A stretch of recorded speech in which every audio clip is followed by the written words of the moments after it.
आज जो हम टॉपिक यहाँ पर टच करने वाले हैं वो आज तक मैंने जितने भी सेशंस करे हैं उन सब में से सबसे इम्पॉर्टेंट टॉपिक है, वो है how to choose your career.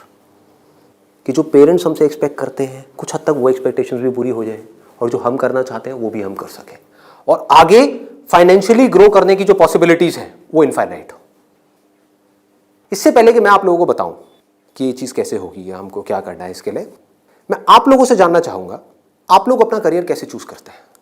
Sir हम करियर चूज करते हैं जो हमारे पेरेंट्स आपस में सोचते हैं, जो बनना चाहते हैं वो सोचते हैं कि इसमें हमारा चिल्ड्रन फाइनेंशियली सही सक्सेसफुल हो सकता है और हो सकता है वो हमारे दिमाग में पहले से बचपन से सेट कर देते हैं कि आपको ये बनना है और हम छोटे होते हैं तो हम सोचते हैं कि यही हमारे लिए अच्छा ऑप्शन होगा, इसमें सक्सेसफुल हो सकते हैं।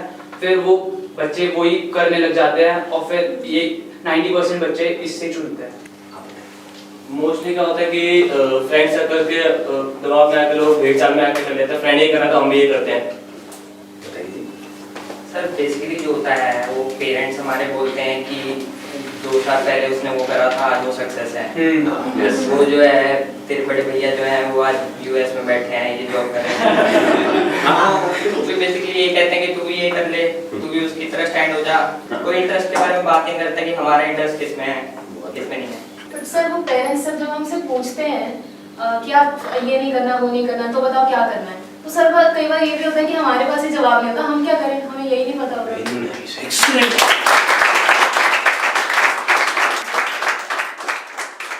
इसमें गलती पेरेंट्स की भी नहीं है। जैसे मैं आपको बोलता हूँ कॉमर्स, कुछ लिमिटेड ऑप्शंस माइंड में आते हैं। क्या आते हैं? सीए आता है और बीकॉम आता है और बीबीए आता है, एमबीए आता है, सीएफए आता है और कोई ऑप्शन आता है? आता ही नहीं है। तो ध्यान से देखो क्या हो रहा है। हम सब बच्चों की सोच एक जैसी है, सब पेरेंट्स की सोच एक जैसी है। तो ये पेरेंट्स की सोच किसने बनाई? क्या उनकी गलती है? इस पूरी की पूरी सोसाइटी ने मिलकर बनाई। पेरेंट्स की सोच बनी और पेरेंट्स से बचपन से आज तक जो उन्होंने सुना देखा करा वहां से आपकी सोच बनी आपके पेरेंट्स से। तो अल्टीमेटली आप में और आपके पेरेंट्स में कोई फर्क नहीं है, उनको ब्लेम मत करो। आपकी सोच भी उनके जैसी ही है। अगर नहीं है तो बताओ कोई और ऑप्शंस।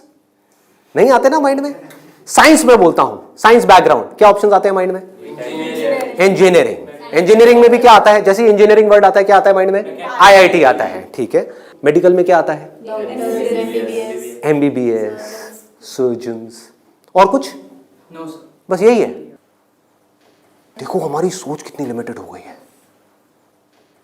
माइंड में कुछ आता ही नहीं है तो करेंगे कैसे?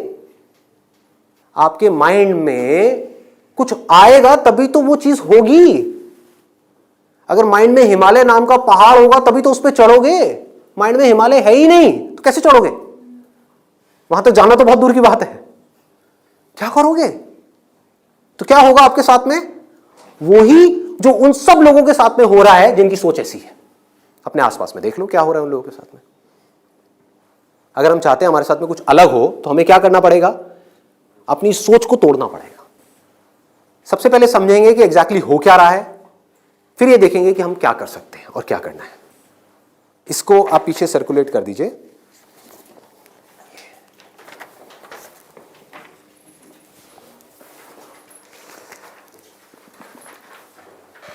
इसमें लिखा है how to choose a career. अच्छा, पढ़ाई में हमको आगे बढ़ने के लिए मान लो जैसे मैंने बोला साइंस बैकग्राउंड, तो माइंड में क्या आया? इंजीनियरिंग आया, इंजीनियरिंग से आईआईटी आया, आईआईटी से कोटा आया, या और ये जो तैयारी वाले इंस्टीट्यूट्स हैं वो आए, वहां पर जाओ जा करके तैयारी करो, यही सब होता है। तो अब अगर आपको इस रास्ते पे सक्सेसफुल होना है कि मतलब आपको आईआईटी में पहुंचना है, आईआईएम्स में पहुंचना है, मेडिकल में टॉप कॉलेज में पहुंचना है, तो क्या चाहिए? हार्डवर्क से काम हो जाएगा। आराम से सोचो, आराम से सोचो। ये जो सोच है ना हमारी वो बड़ी खतरनाक बनी हुई है। उसी सोच पे क्वेश्चन मार्क लगाना है। हार्डवर्क सबसे ज्यादा कौन करता है? एक रिक्शे वाला, लेबरर सक्सेसफुल हो जाता है वो। ऐसे बच्चे देखे हैं जो बहुत हार्डवर्क करते हैं और तब भी नहीं हो पाता उनका, और ऐसे बच्चे हैं जो इतना हार्डवर्क नहीं करते हैं, अपनी लाइफ में एक बैलेंस बनाते हैं, मतलब घूमते फिरते भी हैं, मजे भी करते हैं, साथ साथ में पढ़ाई भी करते हैं और वो टॉप कर जाते हैं। तो इसका मतलब क्या है? हार्डवर्क पे क्वेश्चन मार्क लगाओ। हार्डवर्क इंपॉर्टेंट है, लेकिन हार्डवर्क भी अगर सही डायरेक्शन में ना किया जाए तो बकवास है। समझ रहे हो? सक्सेस यहां है, आप वहां भाग रहे हो पूरी जान लगा करके पागलों की तरह, कभी सक्सेसफुल हो सकते हो? हार्डवर्क तो कर रहे हो, क्यों नहीं हो सकते? डायरेक्शन ही गलत है। सबसे पहले क्या चाहिए? एक सही डायरेक्शन चाहिए, सबसे पहले, मोस्ट इंपॉर्टेंट। मतलब कि जिस डायरेक्शन में हम भाग रहे हैं, पहले हमको उसको समझना है कि हम सही डायरेक्शन में भी भाग रहे हैं या इसलिए भाग रहे हैं क्योंकि सब भाग रहे हैं। या ये कहो, हो सकता है ये जो सब भाग रहे हैं उसमें से कुछ लोगों के लिए वो डायरेक्शन सही हो, हमारे लिए गलत हो। समझ पा रहे हो? पता कैसे चलेगा कि कैसे पता लगेगा? एक्सीलेंट। देखो क्या है, सिर्फ 2 पैरामीटर्स हैं जिसके ऊपर हमको दिमाग लगाना है। एक है कंपटीशन, एक है कंसंट्रेशन पावर। जहां पर भी कंपटीशन ज्यादा है, मतलब क्या है कि वहां पर लाखों बच्चे ट्राई कर रहे हैं, होना कितनों का है? 1%, 2%, 3%। रियलिटी है। मैं कुछ भी हाइपोथेटिकल बात नहीं करूंगा। क्या ये जो लाखों बच्चे ट्राई करते हैं, कोई भी ये सोच करके ट्राई करता है, लाखों रुपए जा करके कोचिंग इंस्टीट्यूट में स्पेंड करता है कि मेरा नहीं होगा? देखो कितना मजेदार है। मतलब लाखों को यह लग रहा है कि हमारा हो जाएगा। तो अब सबसे पहला यहां पर जो क्वेश्चन पूछना है, जो ना अभी पेरेंट्स पूछ रहे हैं ना बच्चे खुद पूछ रहे हैं, वो अपने आप से पूछना है। वो ये कि मेरी कंसंट्रेशन पावर्स कैसी है। सिंपल है ना? इसमें कोई कॉम्प्लिकेटेड है?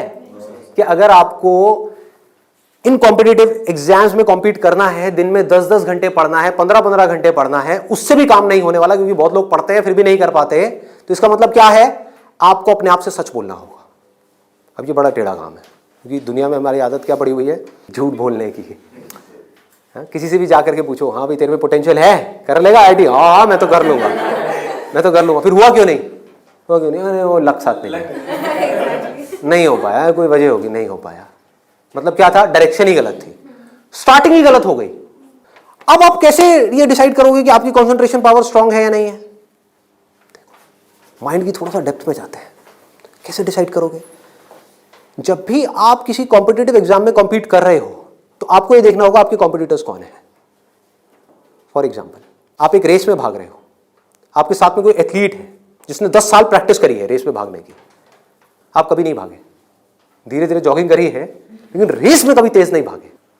जीत पाओगे उससे? करो हार्डवर्क। वो 10 साल से भाग रहा है और वो रुकने वाला नहीं है, उसके पास में पूरा का पूरा एक मोमेंटम है। वो अगले 2 साल तक भी ऐसे ही भागने वाला जैसे वो 10 साल से भागता आया है। आप अभी भागना शुरू कर रहे हो, तो पहले अपनी कंसंट्रेशन पावर्स को कंपेयर करना है किसी और के साथ। That is going to be a realistic solution. एक है थियोरेटिकल सोल्यूशन। थियोरेटिकल क्या है? माँ बाप कह रहे हैं बच्चों को भागो, बच्चे भी अंदर से कह रहे हैं भागो। यही हो रहा है, करेंगे करेंगे करेंगे करेंगे करेंगे, चार्ज अप हुए पड़े हैं पागलों की तरह। इनको ये नहीं समझ पा रहा कि मेरे अंदर वो स्ट्रेंथ है भी या नहीं है। बहुत बारीक बात है, अगर इसको हमको समझ आए तो। एक बॉक्सिंग रिंग में आप हो, ठीक है, तो सामने देखो कि जो बॉक्सर है वो है कौन जिससे आप लड़ने के लिए जा रहे हो। इसी को तो कंपटीशन बोलते हैं। तो अगर उस कंपटीशन को आपको जीतना है, और जीतना ही है, हारना किसको है? किसको अपने माँ बाप के पैसे डुबोने हैं? किसको अपनी लाइफ खराब करनी है? जीतना ही है। तो जीतने का क्या तरीका है? पहले अपने कॉम्पिटिटर्स की स्ट्रेंथ को समझ जाओ। समझ लो कि आप कॉम्पीट कर किसके साथ में रहे हो। वो कैसे समझोगे? रियलिस्टिकली अपने आप से पूछो, अपने स्कूल के बैकग्राउंड के बेस पे या जो भी आज तक आपने किया है उसके बेस पे। कुछ बच्चे होते हैं जिनको एक चैप्टर है, मान लो एक बुक में, उसको पूरा याद करने में या समझने में 1 घंटा लगता है। आपको कितनी देर लगती है? 5 घंटे, 6 घंटे, 10 घंटे या आधा घंटा? ये पूछो अपने आप से। Then you will be able to जज your strength in comparison to your competitors. ये जो 13 लाख बच्चे हैं, इसमें से 10% बच्चे ऐसे हैं जिनकी कॉन्सेंट्रेशन पावर्स एक्स्ट्रा ऑर्डिनरी है। उनसे अगर आप कॉम्पीट कर रहे हो तो एटलीस्ट आपकी कॉन्सेंट्रेशन पावर्स एक्स्ट्रा ऑर्डिनरी होनी ही चाहिए। और कॉन्सेंट्रेशन पावर एक दिन में एक्स्ट्रा ऑर्डिनरी नहीं होती है, ये प्रैक्टिस है। मतलब उन्होंने कई सालों तक इसकी प्रैक्टिस करी है, तब जाके उनकी कॉन्सेंट्रेशन पावर एक लेवल तक पहुंची है। तो आप अपने आप से ईमानदारी से सवाल पूछो तो सही कि आपकी कॉन्सेंट्रेशन पावर है कैसी। अगर एक्स्ट्रा ऑर्डिनरी है और आप ऐसे कंपटीशन में जा रहे हो जहां पे कंपटीशन बहुत हाई है, तो आपके सक्सेसफुल होने के क्या चांसेस हैं? क्या 100% है? पूछो अपने आप से, दिमाग को खोलो। दिमाग बंद हुआ पड़ा है लोगों का। आईआईटी में लोग कहाँ से आते हैं? सिर्फ दिल्ली से आते हैं, सिर्फ बॉम्बे से आते हैं? कहाँ से आते हैं? ऑल ओवर इंडिया से। मान लो 1 लाख बच्चे ऐसे हैं इंडिया में अलग अलग स्कूल्स में जो अपनी अपनी क्लास में टॉपर हैं। उनको क्या लग रहा है कि मेरी स्ट्रेंथ बहुत तगड़ी है। ये बात हो रही है टॉपर्स की। लेकिन जब वो जाएंगे कॉम्पीट करने तो और भी ऐसे टॉपर्स आए होंगे जो उनसे भी आगे होंगे। आप समझ गए? तो यहां पे आपने क्या किया? एक बहुत बड़ा काम कर दिया, अपने आप से सच बोल दिया और यही सच जा करके अपने घर वालों को बोल दिया। इससे क्या होगा? आप एक ऐसे कंपटीशन से बच सकते हो जहां पर आपके हारने के चांसेस बहुत ज्यादा है, क्योंकि एक्चुअल में कंपटीशन है किसके बीच में? देखो, उन लोगों के बीच में जिसमें पोटेंशियल है। एक रेस हो रही है ओलंपिक्स में, वो किसके लिए है?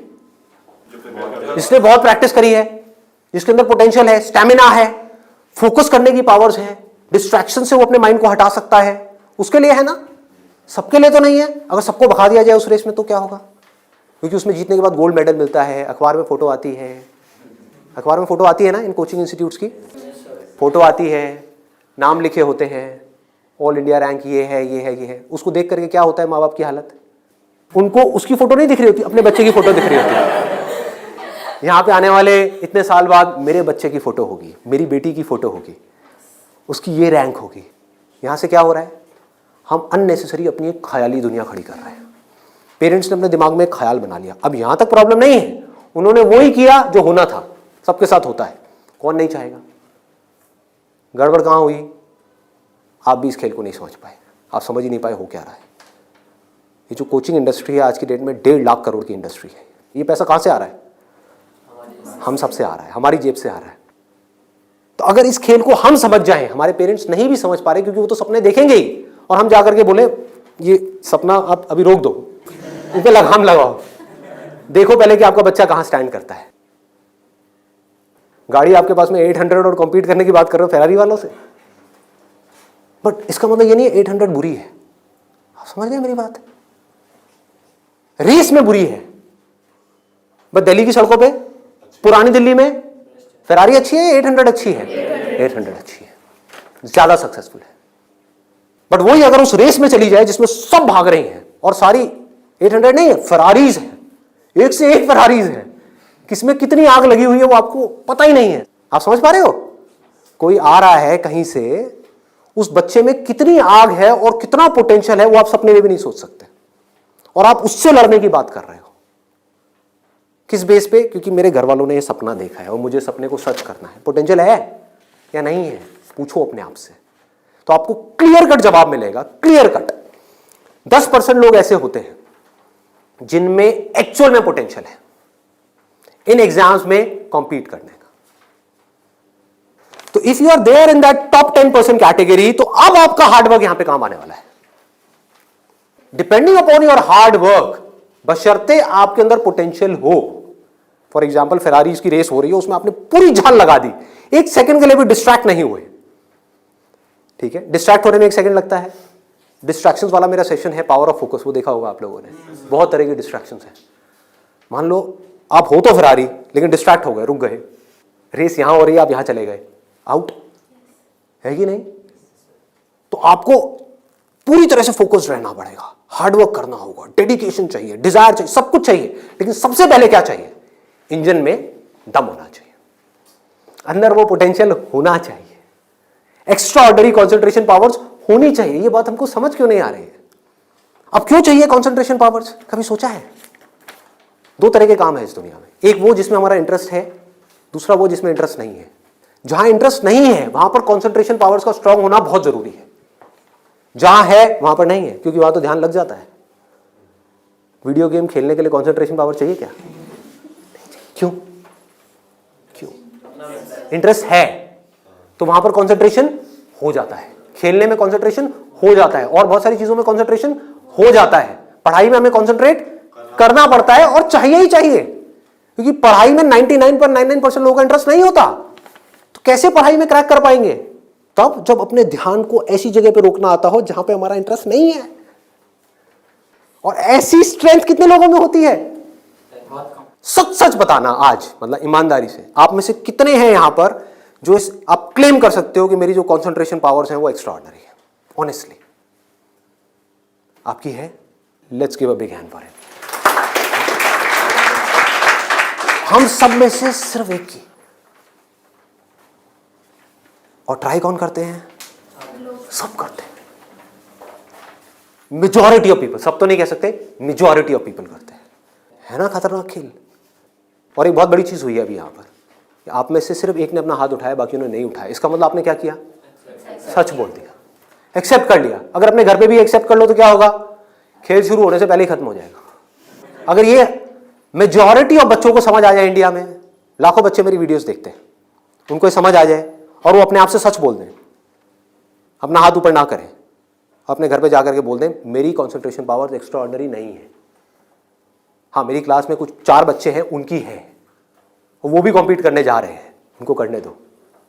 मुझे नहीं लगता कि मैं जीत पाऊंगा इस खेल में। हाँ, कुछ और ऐसे खेल हैं जहां पर मैं फाड़ दूंगा, तो क्या होगा? अब क्या आपके पेरेंट्स भेजेंगे आपको? पहले ही बोल दो, आपने भेजना है भेज दो, लेकिन आपका पैसा डूबेगा। 5 लाख डुबोने हैं, डुबो दो।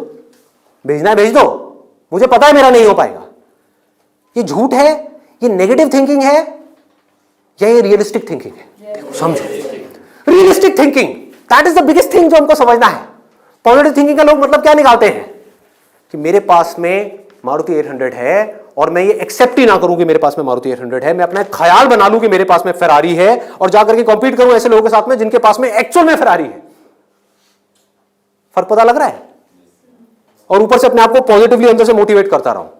घर वाले भी मुझे रोज फोन करके, नहीं बेटा तू कर सकता है, कर सकता है, कर सकता। रियलिटी को देखो ही ना, अपनी स्ट्रेंथ को देखो ही ना, अपनी आंखें बंद कर लो, सच बोलो अपने आप से। जीत सकते हो तो लड़ो, नहीं जीत सकते तो कोई ऐसी जगह पे जाओ जहां पे आप जीत सकते हो, या बेटर स्टिल जहां पे कोई कंपटीशन ही ना हो। आगे बढ़ते हैं।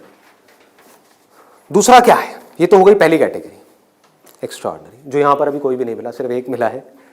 दूसरा है ऑर्डिनरी। 90% लोग एक क्लास में, 90% स्टूडेंट्स इंडिया में वो इस सेगमेंट में आते हैं। अब मजे की बात क्या है, ये जो कोचिंग इंस्टीट्यूट्स हैं, इनकी दुकानें कैसे बच्चों से चल रही है? ऐसे बच्चों से। कुछ रोल मॉडल्स दिखा करके, देखो हमारे इंस्टीट्यूट से ये है, उन्होंने ये कर दिया, जनता को लेकर के आएंगे। जितनी ज्यादा भीड़ आ जाए उतना अच्छा। तो इस पूरी प्रॉब्लम को अगर सॉल्व करना है तो कौन करेगा? एक स्टूडेंट ही कर सकता है। आप चाहो तो स्टैंड ले सकते हो। स्टैंड मतलब क्या? सच बोल दो। ऑर्डिनरी लोग 90% ये कहां जा रहे हैं? हाईली कॉम्पिटिटिव फील्ड्स में जा रहे हैं। क्यों जा रहे हैं? क्योंकि सब जा रहे हैं, क्योंकि उन्हें लग रहा है कि मेरा हो जाएगा। मैं ये नहीं कह रहा कि अगर आप ऑर्डिनरी हो और एक हाई कॉम्पिटिशन वाली फील्ड में जा रहे हो तो आपका नहीं होगा। I am not saying that the possibility is 0%, I am saying possibility is 1%। Genuine है वो भी तब है अगर आप मेहनत करो तो। अगर वहां जाकर के मेहनत ही ना करो तब तो बिल्कुल नहीं होगा। अगर आप बहुत मेहनत करो तो 1%। क्योंकि मैं हिम्मत नहीं तोड़ूंगा ऐसे लोगों की। लाखों ऐसे स्टूडेंट्स हैं जो आज की डेट में ऐसा कर रहे हैं। बट ये वीडियो मैं सिर्फ अभी करंट सिचुएशन के लिए नहीं बना रहा, मैं आगे तक देख रहा हूँ। आने वाले 20 साल, 50 साल, 100 साल आगे तक देख करके चल रहा हूँ कि इंडिया की प्रॉब्लम्स का अगर हमको सोल्यूशन निकालना है, अनएम्प्लॉयमेंट का सोल्यूशन निकालना है, डिप्रेशन का सोल्यूशन निकालना है, तो वो सोल्यूशन क्या है? मेरी सोच वहां पर चल रही है। इसकी वजह से होगा क्या? अभी जो ऑलरेडी ऐसे ऑर्डिनरी स्टूडेंट्स हैं और वो ऐसी जगह पे चले गए हैं, तो उनकी हिम्मत टूट जाएगी इस वीडियो को देख करके। तो मैं उनको क्या कहूंगा? उम्मीद है, लगा दो जान। बस साथ में क्या कहूंगा उन पेरेंट्स को जो अब ऐसा गेम खेलने वाले हैं, उन स्टूडेंट्स को क्या कहूंगा? मोस्ट इंपॉर्टेंट जो मुझे देख रहे हैं, बड़ा सिंपल है कि अपने पेरेंट्स को जाकर के कहो मुझे नहीं लगता कि मेरे में पोटेंशियल है, मुझे नहीं लगता कि मैं कर पाऊंगा। हाँ, 1% चांस है। सच बोल दो। बोलो मैं ये नहीं कह सकता मैं कर ही नहीं सकता, 1% चांस, 99% चांस है मैं नहीं कर पाऊंगा। मैं जानता हूं अपने आप को, आप नहीं जानते, मैं जानता हूं। मुझे पता है अंदर से कि मैं क्या हूं, मुझे पता है अंदर से कि मेरे अंदर कितनी आग है, कितना पोटेंशियल है। मैं अपने दोस्तों के साथ में बैठ के पढ़ा हूं, मुझे पता है अंदर से कि मैं क्या हूं। तो आप क्या कहोगे? सच बोलोगे अपने घर वालों को जाके कि देखो अगर आप मुझे 2 साल तक की कोचिंग कराओगे, उसमें मान लो ₹1,00,000 साल की फीस हो गई, प्लस रहना खाना पीना what ever it is, total मान लो 2 साल में कितना खर्चा आया? 4-5 लाख रुपए। 5 लाख मान लेते हैं। तो आप बोलोगे अपने घर वालों को जाकर के, अगर अभी भी ये सब सुनने के बाद भी आप कहते हो कोई बात नहीं बेटा 1% चांस है तू कर ले, तो मैं आपको एक बेटर ऑप्शन देता हूं प्रैक्टिकल रियलिटी के बेस पे। यहां पे अगर आपके पेरेंट्स आपके ऊपर दाव लगाते हैं, जीतने के चांसेस क्या है पेरेंट्स के? 1:100। इससे बेटर ऑप्शन क्या है? गोवा जाओ। Seriously, I am serious about it, मजाक नहीं कर रहा। गोवा जाओ, वहां पे कैसीनोज हैं, वहां पे अगर आप 5 लाख रुपए लगाते हो, एक रूले करके गेम है, पता है आप लोगों को? सारे जुआरी हैं क्या यहाँ पे? रूले गेम है जिसमें एक बॉल घुमाते हैं, 36 नंबर होते हैं और एक 0 होता है। वहां पे अगर आप 1 नंबर पे पैसा लगाते हो और वो नंबर आ जाता है तो 1 रुपए आपका बन जाता है 36 रुपए। जीतने की प्रोबेबिलिटी क्या है? 1:37। यहां पर क्या है? 1:100। वहां पर क्या है? 1:37, मतलब इससे डबल से भी ज्यादा है। तो अपने पेरेंट्स को सजेशन दो कि जुआ खेलना ही है तो ये बेटर ऑप्शन है, खेलते हैं ना। मेरी जिंदगी क्यों दांव पे लगा रहे हो? मुझे तो बचने दो। अरे खेलना है तो मिलके खेलते हैं। जाओ अपने पेरेंट्स के साथ में, उनको गोवा लेकर के जाओ, अपनी पार्टी करना, और एक दिन जाना ले आकर के 5 लाख रुपए एक टेबल पे रख देना। अगर वो नंबर आ गया तो कोई भी नंबर चूज कर लो। आपके पेरेंट्स चाहते हैं आप नंबर 1 पे आओ, ऑल ओवर इंडिया में आपकी नंबर 1 रैंक आए, तो 1 नंबर पे पैसा लगाओ जुए में। वहां भी 1 नंबर पे पैसा लगा रहे हैं, यहां भी 1 नंबर पे पैसा लगाओ। अगर वो 1 नंबर आ गया तो कितना मिलेगा? 5 लाख का 1,80,00,000। 1,80,00,000 उसको उठा करके बैंक में एफडी कराओ। कितना इंटरेस्ट आएगा? 12%। तो अब टाइम गया। आप मान लो टैक्स वैक्स काट के 7-8% भी आ गया आपके हाथ में, महीने का 1,00,000 रुपए, साल का 12 लाख रुपए। सोचो क्या ये प्रैक्टिकल है या नहीं है? जो बात मैंने बोली है थियोरेटिकल है, प्रैक्टिकल है? वहां भी जुआ है, यहां भी जुआ है। आप भी बोल रहे हो हाँ शायद मेरा हो जाएगा, पेरेंट्स भी कह रहे हैं हाँ शायद इसका हो जाएगा। प्रोबेबिलिटी हमारे सामने है, आपके होने की जो प्रोबेबिलिटी है वो हमारे सामने है। हाँ अगर आप एक्स्ट्राऑर्डिनरी में हो तो बात अलग है, मैं उसकी बात नहीं कर रहा। वहां पर आ गई 10% से 100%, तो वहां पर जुए का कोई कंपैरिजन नहीं है, ठीक है ना। बट अगर आप ऑर्डिनरी में हो और वहां पर जाकर के आप कॉम्पीट कर रहे हो, इससे बेटर ऑप्शन है जुआ। और घर वाले कहेंगे पैसा डूब गया तो जुए में, तो बोलो वो तो यहां भी डूब रहा है। हाँ? यहां भी तो डूब रहा है। फर्क क्या है? इसको बोलते हैं एक रियलिटी के बेस पर समझ करके सोच करके लिया हुआ डिसीजन। तो अब तीसरा ऑप्शन क्या है हमारे पास में? कोई ऐसा करियर चूज करो, देखो कितना मजेदार है, जहां पे आपको कंसंट्रेशन पावर की जरूरत ही ना हो, not required. If you love singing, concentration power चाहिए क्या? नहीं चाहिए, हो जाएगा। किसी खेलने में इंटरेस्ट है तो वहां पे कंसंट्रेशन पावर बहुत स्ट्रांग चाहिए क्या? हो जाएगा, घंटों तक हो जाएगा। एक है कंसंट्रेट करना पड़ता है, एक है कंसंट्रेशन हो जाता है, दोनों में बहुत फर्क है। इंटरेस्टिंग है तो कंसंट्रेशन हो जाता है, इंटरेस्टिंग नहीं है, बोरिंग है तो कंसंट्रेट करना पड़ता है, फिर चाहे वो पढ़ाई हो चाहे जॉब हो। ये छोटी सी सोच चाहिए, समझ चाहिए। अब यहां पे क्या चलेगा? इन फील्ड्स में कंपटीशन क्या है? आर्ट हो गया, स्पोर्ट्स हो गया, कोई भी क्रिएटिव फील्ड हो गई, वहां पर कंपटीशन क्या है? बहुत ज्यादा है उन लोगों के लिए जो मीडियोकर है। लेकिन अगर आपके अंदर टैलेंट है, कोई कंपटीशन नहीं है, क्योंकि दोनों को आपस में कंपैरिजन किया ही नहीं जा सकता, कोई नंबर्स नहीं है ना।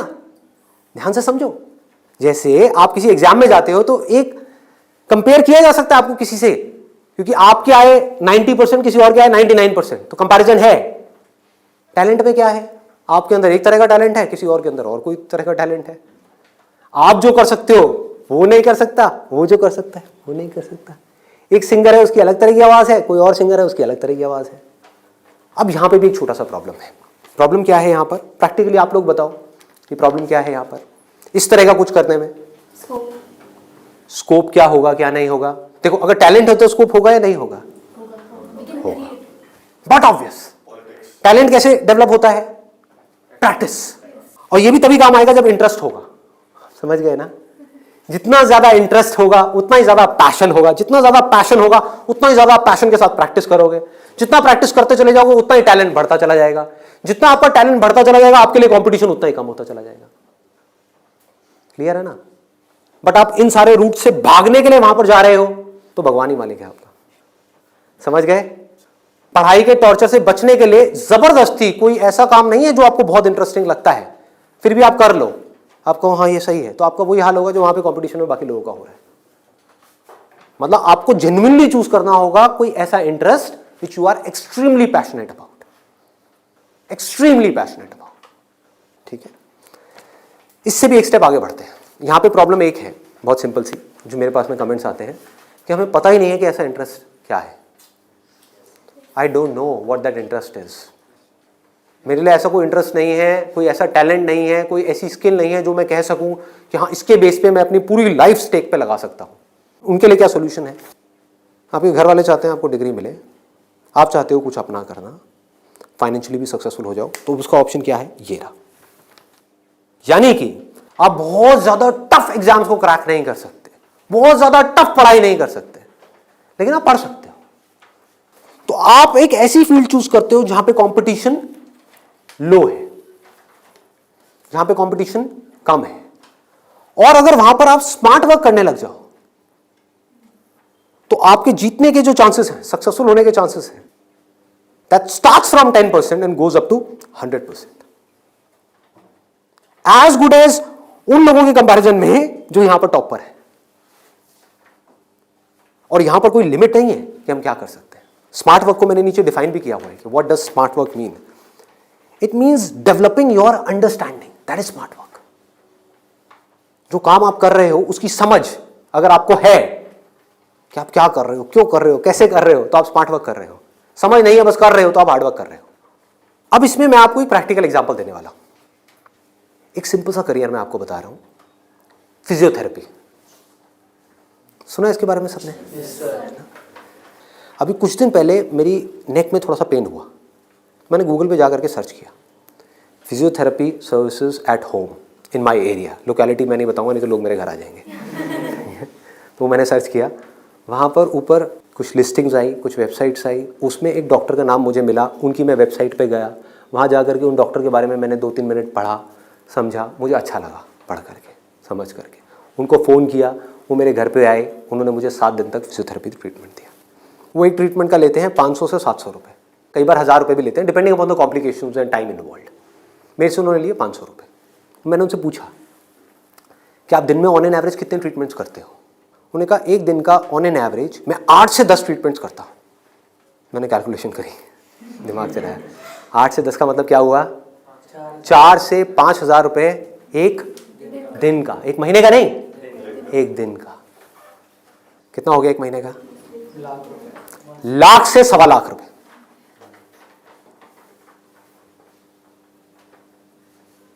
अभी उनको 4 साल हुए अपनी फिजियोथेरेपी करे हुए। ये नहीं है कि 40 साल हो गए, 4 साल। समझ रहे हो क्या किया उन्होंने, कैसे किया उन्होंने? वो सब आ जाता है स्मार्ट वर्क के अंदर। उन्होंने हार्ड वर्क नहीं किया, स्मार्ट वर्क किया। ज्यादातर लोग क्या करते हैं, एक हाईली कॉम्पिटिटिव फील्ड के अंदर जाकर के कॉम्पीट करते हैं, वहां होता है नहीं, जाकर के किसी लोकल कॉलेज में फंस जाते हैं, वहां से निकल करके जॉब के लिए धक्के खाते हैं। इसके आगे सोच बढ़ ही नहीं पाती है। जॉब नहीं मिल रही तो दुखी हो जाते हैं, उसके बाद में जब बहुत टाइम तक जॉब नहीं मिल रही होती तो जो भी जॉब होती है, जैसी भी जॉब होती है, कर लेते हैं। होता है प्रैक्टिकली ऐसा है? नहीं होता है। पढ़ाई करिए किसी फील्ड में, जॉब कर रहे हैं किसी और फील्ड में, मतलब जो वो पढ़ाई करी वो बेकार हो गई। स्मार्ट वर्क किसे कहते हैं? आप एक फिजियोथेरेपी कॉलेज में गए, कोई टॉप कॉलेज नहीं जहां पे अगेन कंपटीशन है, किसी लोकल कॉलेज से। क्योंकि कोई भी जब फिजियोथेरेपी कराता है तो पूछता नहीं आपने कौन से कॉलेज से किया है। मैंने नहीं पूछा, कोई नहीं पूछता। तो किसी भी कॉलेज से अच्छे से जा करके आप स्टडी करके आ गए, डिग्री लेकर के आ गए।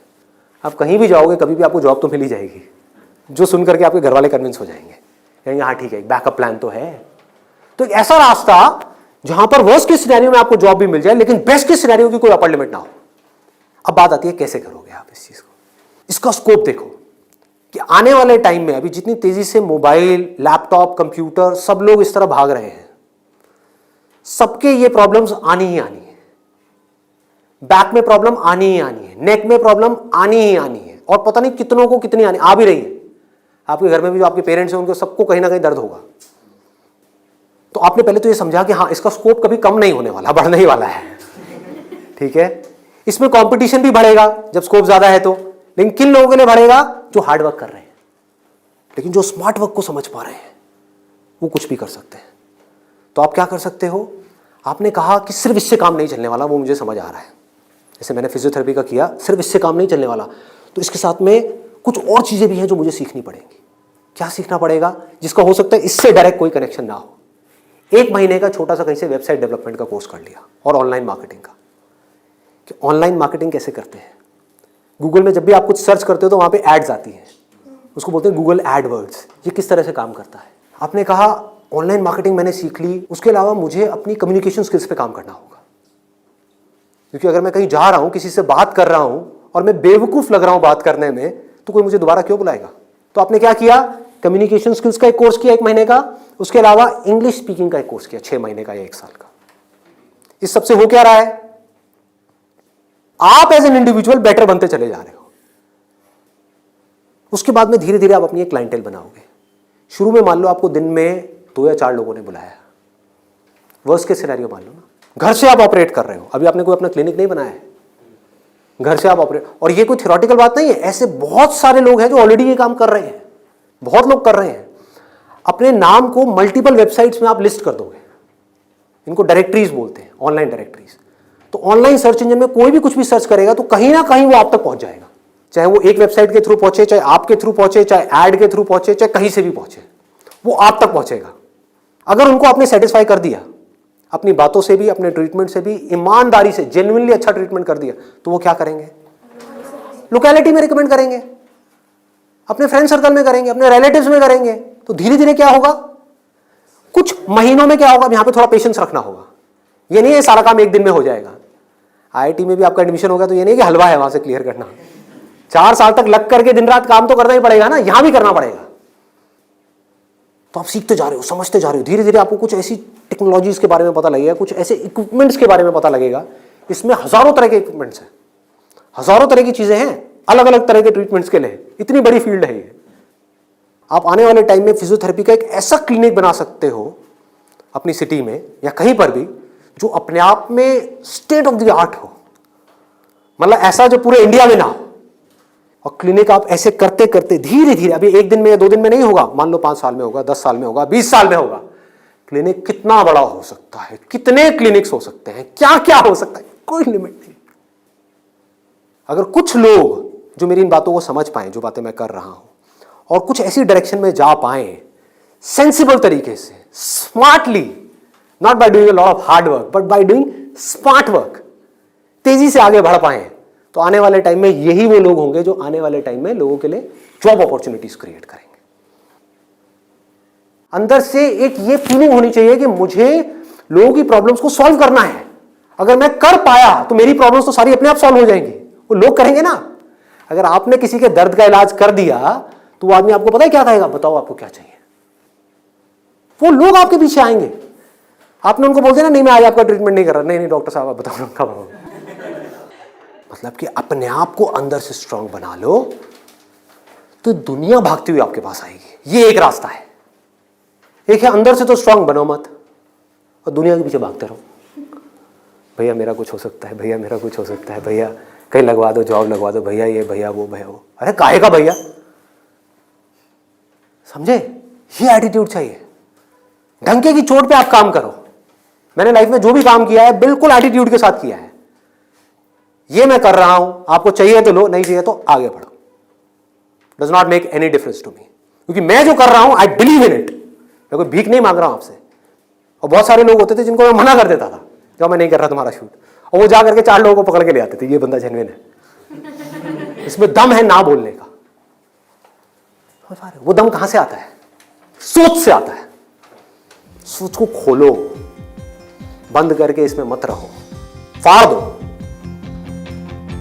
और फिर भी रहना है तो आपकी चॉइस है।